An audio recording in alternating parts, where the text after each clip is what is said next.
Hello guys, I am Vaishali Kikan from Dopamine और हम लोग डिस्कस कर रहे हैं VLSI technology. In VLSI technology we are discussing CMOS processes और यहाँ पर हम देखेंगे अलग अलग टाइप की टेक्नोलॉजी। राइट, सबसे पहले हम स्टार्ट कर रहे हैं 1980s टेक्नोलॉजी से। तो अभी तक हमने बहुत सारी प्रोसेसेस समझ ली हैं, प्रोसेस का सीक्वेंस भी समझ लिया है। अब देखेंगे कि अलग अलग टेक्नोलॉजी अलग अलग ड्यूरेशन में, अलग अलग इरा में कौन कौन सी टेक्नोलॉजी यूज होती थी, स्टेट ऑफ आर्ट टेक्नोलॉजी कौन सी है और स्टेट ऑफ आर्ट टेक्नोलॉजी के लिए कैसे इवोल्यूशन हम समझ सकते हैं 1960 से। राइट, 1960 में ये सब स्टार्ट हुआ था by the invention of the transistor. Right, तो वो प्रोसेस हम ऑलरेडी समझ चुके हैं। बीजेटी वाली वीडियोस में आप ट्रांजिस्टर को अच्छे से जाकर समझ सकते हैं। तो इस पूरी प्लेलिस्ट का जो ऑब्जेक्टिव है वो क्या है, first of all we are going to list the major process technology change from 1980 to 1990। जो मेजर प्रोसेस में चेंज आया, टेक्नोलॉजी में चेंज आया, वो आया था 1980 से 1990 में। राइट, तो वो जो चेंज है उसको हम बहुत डिटेल में अंडरस्टैंड करेंगे। 1980 से 1990 में कितने चेंजेस आए थे, तो उसके लिए सबसे पहले हम समझेंगे 1980s की टेक्नोलॉजी क्या थी। इसके बाद देखेंगे differences between copper metallisation and traditional metallisation और देखेंगे कॉपर मेटलाइजेशन के फायदे क्या थे और कैसे कॉपर मेटलाइजेशन से स्टेट ऑफ आर्ट टेक्नोलॉजी हम यूज करते हैं। राइट, तो कॉपर को कैसे हम स्टेट ऑफ आर्ट में यूज करते हैं, that is what we are going to focus.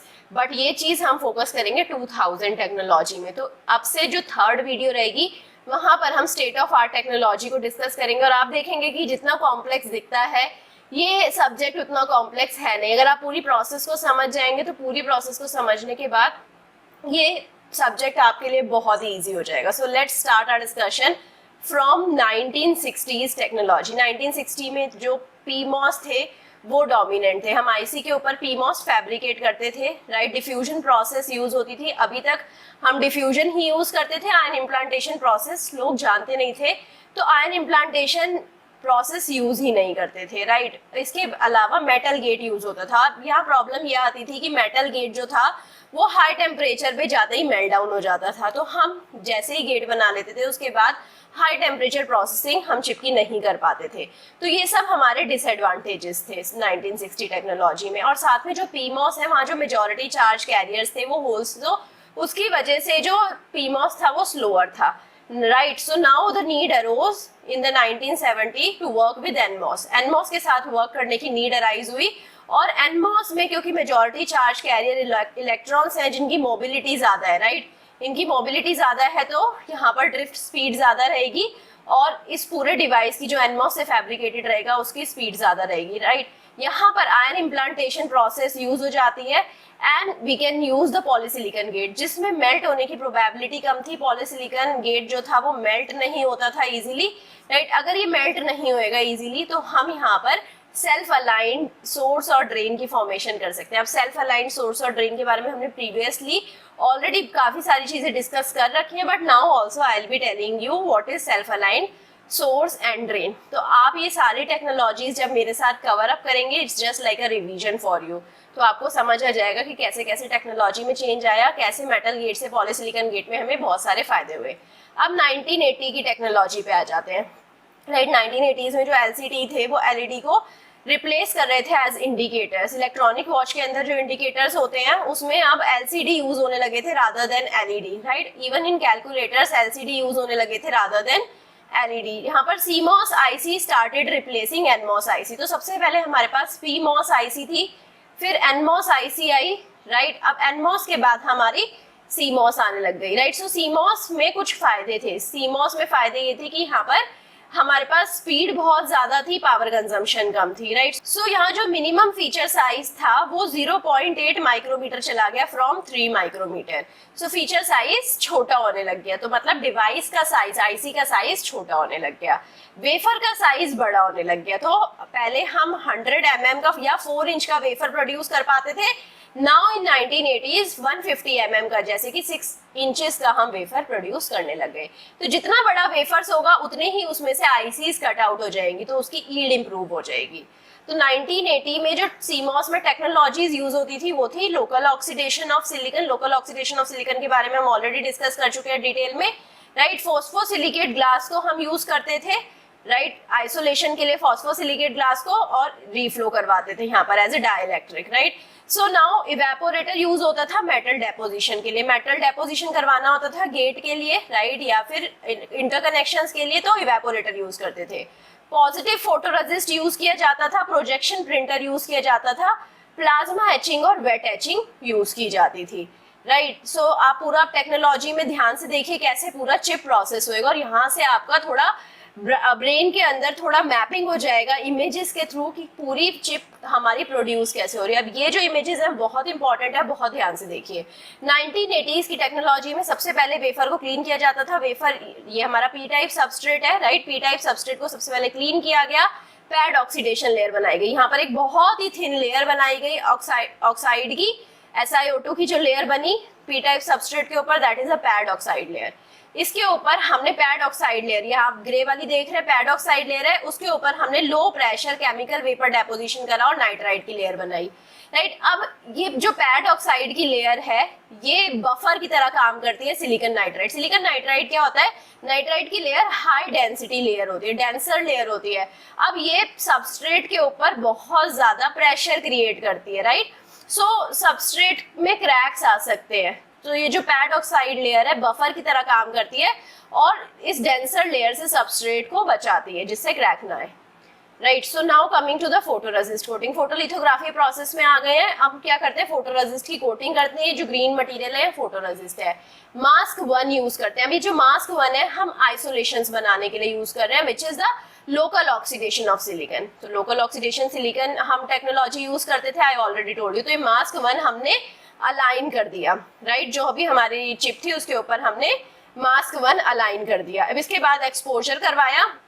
Exposure कराते ही यहाँ पर आप देख रहे हैं फोटोरेसिस्ट की प्रॉपर्टीज चेंज हो गई, यहाँ पर चेंज हो गई और यहाँ पर चेंज हो गई। जहां जहां लाइट पहुंची वहां पर फोटोरेसिस्ट यहाँ पर स्मूदन आउट हो गया, राइट। ये रफ से यहाँ पर क्या था, ये बहुत ही स्ट्रॉन्ग था, स्ट्रॉन्ग मटेरियल था और यहाँ पर ये एक वीक मटेरियल बन गया, राइट, एक फ्लोई मटेरियल बन गया। तो इसको अब रिमूव करना इजी हो गया। तो डेवलपमेंट फेज में हमने किसी केमिकल के थ्रू ये जो फोटोरेसिस्ट फ्लोई हो गया था उसको हटा दिया। तो यहाँ पर हमारे पास एक विंडो बन गई, राइट, फोटोरेसिस्ट की इधर विंडो बन गई। अब हम नाइट्राइड को एच कर देंगे। नाइट्राइड को एच के लिए हम ऐसा कुछ केमिकल यूज करेंगे, एचिंग हमने ऑलरेडी प्रोसेस देख रखा है, ऐसा केमिकल्स यूज करेंगे जो नाइट्राइड को एच करवा दे, राइट। सो यहाँ से एक विंडो बन गई। इसके बाद हमारे फोटोरेसिस्ट का काम हो चुका है। We will strip off the photoresist layer. इसके बाद हम आइसोलेशन इम्प्लांटेशन करेंगे, राइट। सो यहाँ पर हम आयन इम्प्लांटेशन के थ्रू हम यहाँ पर आइसोलेशन इम्प्लांटेशन कर सकते हैं, राइट। तो P+ रीजन है, मतलब हमने बहुत सारे बोरोन आयंस को यहाँ पर डिफ्यूजन या फिर आयन इम्प्लांटेशन के थ्रू यहाँ पर पेनिट्रेट करवा दिया। तो ये आइसोलेशन इम्प्लांट हो गया। यहाँ पर एक ऐसा रीजन बन गया जो P+ रीजन है, राइट। इसके बाद लोकल ऑक्सीडेशन ऑफ सिलिकॉन करवाया, यहाँ पर ऑक्सीजन एम्बिएंट एनवायरनमेंट दे दी और क्योंकि सिलिकॉन बहुत ज्यादा ऑक्सीजन के साथ एफिनिटी रखता है, यहाँ पर SiO2 बन गया।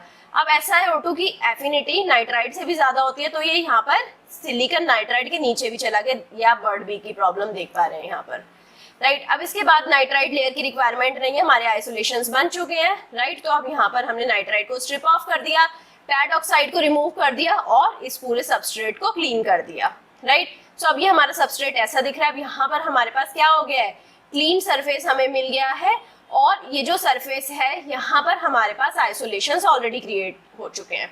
इसके बाद स्क्रीन ऑक्सीडेशन किया जाएगा, एक ऑक्साइड की लेयर बनाई जाएगी यहाँ पर, राइट। इसके बाद फोटोरेसिस्ट कोटिंग की जाएगी। Again we'll be using the second mask for n well. N well create करने के लिए मास्क 2 यूज किया जाएगा। मास्क 2 का यहाँ पर अलाइनमेंट दिखा रहा है आपको। तो फोटोरेसिस्ट के ऊपर, यहाँ चिप के ऊपर मास्क 2 को हमने अलाइन करा, राइट। इसके बाद एक्सपोजर करवाया लाइट से, फोटोरेसिस्ट की प्रॉपर्टीज चेंज हो गई। आप यहाँ देख पा रहे हैं डेवलपमेंट फेज में हमने इस फोटोरेसिस्ट को रिमूव कर दिया। अब हमें डायरेक्टली स्क्रीन ऑक्साइड दिख रहा है। तो एनवेल इम्प्लांटेशन करेंगे हम, यहाँ पर आयन इम्प्लांटेशन से फॉस्फोरस आयंस को इम्प्लांट करवा देंगे।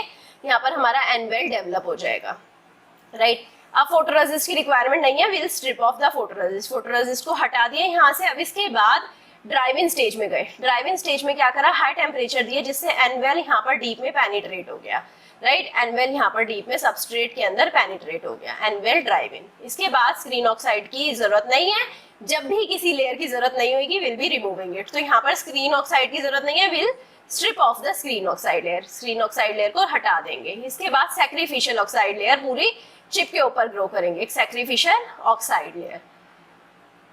इसके बाद सैक्रिफिशियल ऑक्साइड लेयर को रिमूव कर देंगे। सैक्रिफिशियल ऑक्साइड लेयर हमने क्यों ग्रो करी थी, जिससे कि सरफेस के ऊपर अब जितने भी कंटेमिनेंट्स हैं या फिर इम्प्योरिटी है वो सब हट जाए, राइट, जिससे कि हमारी ईल्ड खराब ना हो।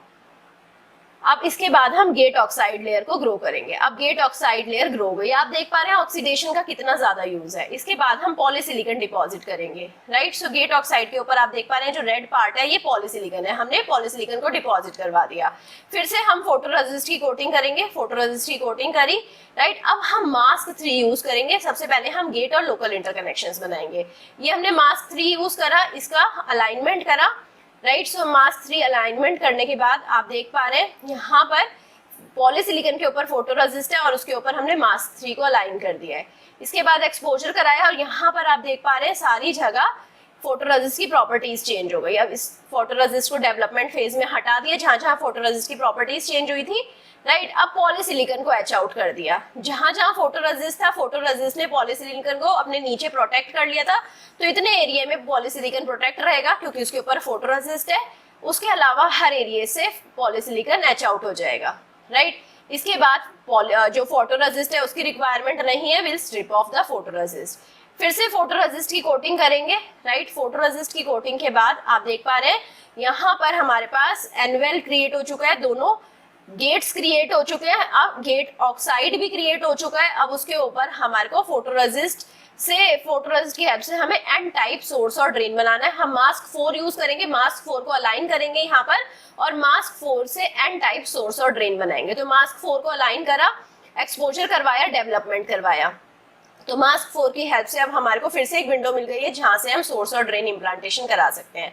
फिर से आयन इम्प्लांटेशन प्रोसेस यूज करा, पी टाइप इम्प्लांटेशन करवाया, राइट। सो पी प्लस इम्प्लांटेशन करवाया, राइट। यहाँ पर हमने फॉस्फोरस का इम्प्लांटेशन करवाया, तो यहाँ पर एन टाइप यहाँ पर रीजन मिल जाएगा हमें। सो फोटोरेसिस्ट की रिक्वायरमेंट नहीं है, फोटोरेसिस्ट को स्ट्रिप ऑफ कर दिया, राइट। फिर से फोटोरेसिस्ट की कोटिंग करी, फिर हमने मास्क 5 यूज करा, right. So now will be using mask 5। So mask 5 को यहाँ पर हम यूज करेंगे और यहाँ पर हम मास्क 5 से एक विंडो क्रिएट करेंगे। एक्सपोजर करवाया, मास्क 5 को अलाइनमेंट करा, एक्सपोजर करवाया, फोटोरेसिस्ट के डेवलपमेंट फेज में जाकर फोटोरेसिस्ट की जहाँ प्रॉपर्टीज चेंज हुई थी उस फोटोरेसिस्ट को रिमूव करवा दिया, राइट। इसके बाद पी टाइप सोर्स और ड्रेन इम्प्लांटेशन करवाया, राइट। अब हमने यहाँ पर क्या करा है, बोरॉन का इम्प्लांटेशन करवाया है। यहाँ पर क्या था, फॉस्फोरस का इम्प्लांटेशन, यहाँ पर बोरॉन का इम्प्लांटेशन, राइट। सो बोरॉन का इम्प्लांटेशन हो गया। उसके बाद हमारे पास दोनों साइड सोर्स और ड्रेन बन चुके हैं, पी टाइप और एन टाइप सोर्स और ड्रेन बन चुके हैं हमारे पास। फोटोरेसिस्ट को हटा देंगे, स्ट्रिप ऑफ द फोटोरेसिस्ट। इसके बाद एनीलिंग फेज में जाएंगे जिससे सोर्स और ड्रेन दोनों साइड, सोर्स और जो ड्रेन है वो क्या हो जाएंगे, वो ड्राइविंग स्टेज में चले जाएंगे, थोड़ा एक्सपैंड हो जाएंगे, थोड़ा डिफ्यूज हो जाएंगे सबस्ट्रेट के अंदर, राइट। इसके बाद हम low pressure chemical vapour deposition से बैरियर नाइट्राइड की लेयर डेवलप करवाएंगे। यहाँ सबसे ऊपर जो बैरियर नाइट्राइड की लेयर है वो डेवलप करवाएंगे, राइट। उसके ऊपर हम बोरोफॉस्फोसिलिकेट ग्लास का केमिकल वेपर डेपोजिशन करवाएंगे। बट आप देख पा रहे हैं ये जो थोड़ा सरफेस है ये अनइवन है, बोरोफॉस्फोसिलिकेट ग्लास के ऊपर जो सरफेस है वो अनइवन है। जो इसके ऊपर अगर हम फोटोलिथोग्राफी प्रोसेस करने जाएंगे तो उसको एक्यूरेसी खराब होगी, तो इसकी एक्यूरेसी को बेटर करने के लिए इस बोरोफॉस्फोसिलिकेट ग्लास के सरफेस को स्मूथ करना पड़ेगा। तो इसको हम रिफ्लो करवाएंगे, हाई टेम्परेचर पे रिफ्लो करवाएंगे, तो आप देख पा रहे हैं थोड़ा स्मूथ हो गया है सरफेस, राइट। इसके बाद फोटोरेसिस्ट की कोटिंग करवाएंगे, कॉन्टेक्ट एक्सपोजर करवाएंगे, मास्क 6 हम यूज करेंगे। कॉन्टेक्ट एक्सपोजर, कॉन्टेक्ट एक्सपोजर मतलब जहां पर भी हमें कॉन्टेक्ट मेटल कॉन्टेक्ट बनाने हैं, राइट। उसके लिए हम एक मास्क यूज करेंगे, दैट इज मास्क 6। मास्क 6 को यहाँ पर यूज करा और अलाइनमेंट करा, एक्सपोजर करवाया। एक्सपोजर कराने के बाद आप देख पा रहे हैं फोटोरेसिस्ट की प्रॉपर्टी चेंज हो गई। डेवलपमेंट फेज में जो चेंज फोटोरेसिस्ट की प्रॉपर्टीज थी उसे हटा दिया, राइट। उसके बाद कॉन्टेक्ट एचिंग करवाई, बोरोफॉस्फोसिलिकेट ग्लास को एच आउट कर दिया जिससे कि सोर्स और ड्रेन तक कॉन्टेक्ट बन जाए, राइट। तो यहाँ पर भी हमने सोर्स और ड्रेन तक कॉन्टेक्ट करने के लिए बोरोफॉस्फोसिलिकेट ग्लास को एच आउट करवा दिया। फोटोरेसिस्ट की रिक्वायरमेंट नहीं है, will be stripping off the photoresist. इसके बाद मेटल डेपोजिशन करा, तो मेटल डेपोजिशन पूरे सरफेस पर हो जाएगा, राइट। अब पूरे सरफेस पे तो हमें मेटल डेपोजिशन नहीं चाहिए, शॉर्ट सर्किट हो जाएगा, राइट। ये सोर्स ये ड्रेन के साथ डायरेक्टली कनेक्टेड है, ये ड्रेन इस सोर्स के साथ डायरेक्टली कनेक्टेड है, ऐसा नहीं होना चाहिए। तो इसके लिए फिर से फोटोरेसिस्ट कोटिंग करेंगे। फोटोरेसिस्ट कोटिंग के बाद मेटल इंटरकनेक्शन एक्सपोजर वाला मास्क यूज करेंगे, मास्क 7। मास्क 7 में हम metal interconnection exposure mask use करेंगे। मास्क 7 का अलाइनमेंट करेंगे, एक्सपोजर करवाएंगे, फोटोरेसिस्ट की प्रॉपर्टी चेंज हो जाएगी, डेवलपमेंट फेज में फोटोरेसिस्ट को हटा देंगे, मेटल को अब एच आउट कर देंगे। राइट, हमने एक विंडो बना ली जिससे हम मेटल को एच आउट कर देंगे। अब मेटल एच आउट हो गया तो यहाँ पर से फोटोरेसिस्ट को स्ट्रिप ऑफ कर देंगे। राइट, सो फोटोरेसिस्ट की रिक्वायरमेंट कंप्लीट हो गई है, will strip off the photoresist. इसके बाद अनडोप्ड सिलिकेट ग्लास का केमिकल वेपर डेपोजिशन करवाएंगे। उसके बाद उसके ऊपर हम सरफेस पैसिवेशन के लिए नाइट्राइड को यूज करेंगे। राइट, सो नाइट्राइड जो हमारा सरफेस एनवायरमेंटल कंडीशन से पूरी चिप को बचाएगा, एक पैसिवेशन लेयर यूज करेंगे which is the nitride layer सबसे ऊपर। सो आई होप आपको 1980s की टेक्नोलॉजी, 1960, 1970s की टेक्नोलॉजी अच्छे से समझ आई होगी। These are the references which you can refer for your further studies. Right, अगर आपको सेशन पसंद आया है, लाइक करिए, सब्सक्राइब करिए, दोस्तों के साथ शेयर करिए, and also give me your valuable feedback. Meet me soon the next class जहां पर हम डिस्कस करेंगे 1990s की टेक्नोलॉजी और उसके बाद 2000s टेक्नोलॉजी, या फिर जो कि स्टेट ऑफ आर्ट टेक्नोलॉजी है। So I hope you are going to meet me soon the next class. अगर आपको नोट्स चाहिए, पीपीटी चाहिए, आप हमारी मोबाइल ऐप पे जा सकते हैं। Link is present in the description box below and you can explore the various courses in the store section. Right, तो आप वहां पर जाइए एंड एक्सप्लोर करिए, and if you have any doubt, put the doubt in comment and you can reach out to us as well. So bye bye, take care, thank you, meet me soon the next class.